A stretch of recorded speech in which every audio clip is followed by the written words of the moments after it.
What if I told you Family Guy isn't just fart jokes and chicken fights? Behind the chaos are brutal truths, dark satire, and surprisingly real facts hiding in plain sight. In this video, we're diving into Season 23, Episode 15, one of the most savage and surprisingly clever episodes yet. This is your deep dive into the episode's wildest moments and the real-world facts behind the punchlines. Let's break it down. So, thanks to AI, here's a picture of what JonBenet Ramsey would look like in a bikini today.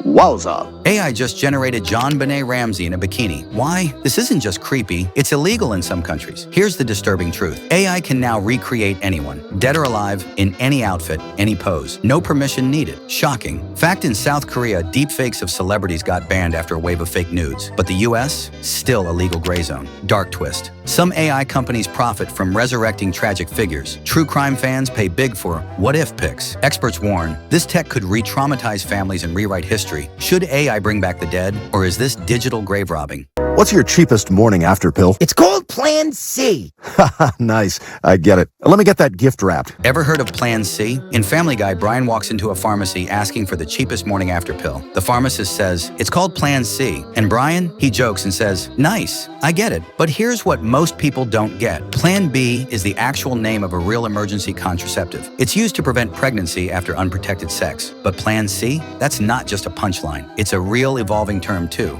In real life, Plan C refers to at-home abortion pills, a growing movement where people access FDA-approved medication like mifepristone and misoprostol online, especially in places where abortion access is limited. So the joke is dark. Brian wants it gift-wrapped, which adds another layer of satire. Family Guy isn't just being edgy, it's pointing to real debates about reproductive rights and access in America. We're unable to play the music and will instead be playing the audiobook of The Joy Luck Club, as read by Howard Stern. Imagine going to a Dua Lipa concert, but instead of music, you hear an audiobook of The Joy Luck Club, read by Howard Stern. Sounds bizarre, right? But that's the exact kind of humor Family Guy loves. Random, deep cut, and oddly clever. Here's what's going on. The Joy Luck Club is a powerful novel about Chinese-American mothers and daughters written by Amy Tan. It's deep, emotional, and super cultural. Now picture Howard Stern, a loud, controversial shock jock, famous for raunchy jokes and wild interviews, reading it like a bedtime story. The joke? It's pure chaos, mixing high art literature with lowbrow media personalities. It's like putting Shakespeare in the mouth of a stand-up comic at a dive bar. The deeper twist? Family Guy is mocking how big events get derailed and how totally wrong content is sometimes used to fill the silence. Instead of pop beats, you get family trauma with a Brooklyn accent. I used to do the same thing. I once felt Ted Turner over the pants right in front of my dad. Very relatable. Did Lois Griffin from Family Guy just say she felt up Ted Turner in front of her dad? Yep, and it's just as awkward as it sounds. So what's the story here? Lois is talking about rebellion, how teenagers act out for attention. And to prove her point, she shares her own shocking example, getting a little too handsy with media mogul Ted Turner over the pants while her dad watched. Here's where it gets wild. Ted Turner isn't just any name.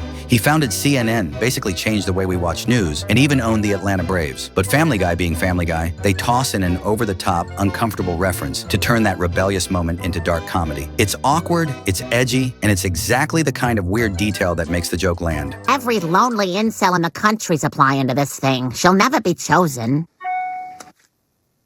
First, we'll grab avocado toast at Simone's, and then leisurely flip through the West Elm catalog and circle everything we hate. Ever heard of flipping through a furniture catalog just to hate everything in it? Stewie from Family Guy did exactly that, and there's actually a weirdly relatable reason why. So what's this West Elm catalog Stewie's talking about? West Elm is a trendy home decor brand known for modern furniture that looks super stylish and also kind of overpriced. It's the kind of place where a simple chair might cost more than your rent. People, especially on social media, sometimes hate browse the West Elm catalog. They go through it, not to buy anything, but just to roast the wild prices or weird designs. It's a mix of jealousy, fun, and a little rage. Think of it as retail therapy, but with zero spending and maximum sarcasm. So when Stewie circles everything he hates, he's poking fun at that modern hipster habit, acting fancy while actually being super judgy. My name is Sergeant Benziger, retired. I drank lots of water at Camp Lejeune and am now financially independent. Why did a Family Guy character say he got rich from drinking water at Camp Lejeune? Sounds weird, right? But here's the wild truth behind the joke. Camp Lejeune is a real U.S. Marine Corps base in North Carolina. For decades, the drinking water there was contaminated with toxic chemicals, stuff linked to serious health problems like cancer, birth defects, and more. The U.S. government finally admitted the issue and in 2022 passed the Camp Lejeune Justice Act. This allowed veterans veterans and families exposed to that water to file lawsuits and get compensated,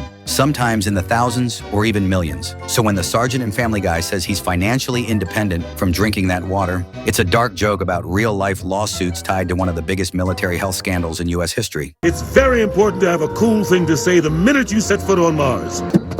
Did I do that? What's the first thing you'd say after stepping on Mars? In Family Guy, Meg jokes about it, but here's the real story. When Neil Armstrong walked on the moon in 1969, he famously said, "That's one small step for man, one giant leap for mankind." Iconic, right? Ever since, pop culture has imagined what other cool lines astronauts might say during big moments. That's why shows like Family Guy poke fun by suggesting silly catchphrases like, "Did I do that?" or "What's up?" Now, "What's up" wasn't just random. It was a viral catchphrase from a 1999 Budweiser commercial that exploded across the internet. It became such a huge meme that even The Simpsons and Scary Movie used it. So no, astronauts don't actually say stuff like that. But honestly, if someone ever says "What's up" on Mars, the internet would break. Not bad. We would also have accepted "What's up?" The Martian environment is completely cold, harsh, and inhospitable. We found a similar environment, an abandoned Bed Bath & Beyond. So in Family Guy, a Martian training scene uses a pretty wild comparison. An abandoned Bed Bath & Beyond. Sounds like a joke, but there's a deeper story. Once a retail giant, Bed Bath & Beyond was the place for college dorms, weddings, and home goods. At its peak, it had over 1,500 stores across the U.S. But here's the twist. Mismanagement, too many coupons, and failing to adapt to online shopping caused a slow collapse. In 2023, the company filed for bankruptcy and started closing stores nationwide, many of which were literally left empty. Now, some locations are totally abandoned.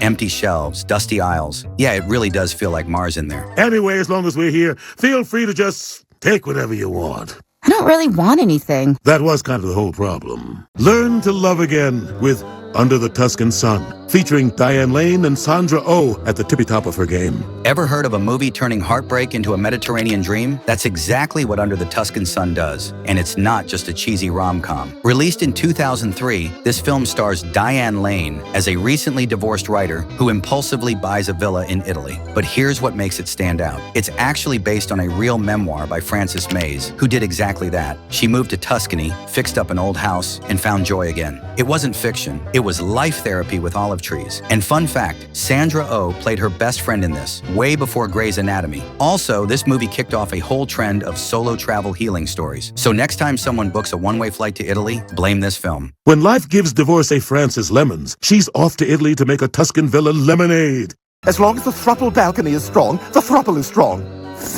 Other deviant sex groups get these too. In Family Guy, Stewie sprints to a balcony and calls it the Throuple balcony. But what does that even mean? A throuple is a relationship with three people. Not a love triangle, but an actual romantic trio. It's becoming more recognized in modern dating. And yeah, it comes with its own drama. So what's with the balcony? That's the joke. It's like how couples in movies have a romantic balcony scene. Stewie's saying if the throuple has their own balcony, they're just as valid. Then comes Chris, standing on his one-pill balcony, basically mocking his own single status. Fun fact, the idea of a romantic balcony goes all the way back to Romeo and Juliet. But Family Guy's twist? It's poking fun at how modern relationships get more complicated, and everyone still wants their cinematic moment. This is my one-bowl balcony. 10, 9, 4,000, negative 6,000. And now it is no longer the Cryptcoin.com countdown. So in a recent Family Guy episode, they joked about a rocket launch being sponsored by Cryptcoin.com, but then suddenly said, it's no longer the Cryptcoin countdown. What's the joke here? Well, it's a dig at the crypto crash culture. Sites like Cryptcoin.com don't even exist, but they represent all those sketchy crypto platforms that popped up, hyped people up with fake coins, and then disappeared overnight. Fun fact, over 2,000 cryptocurrencies have failed since Bitcoin first launched. Many of them made big promises, got people to invest, then shut down with no explanation. Family Guy's punchline? Even space missions sponsored by crypto might not last long.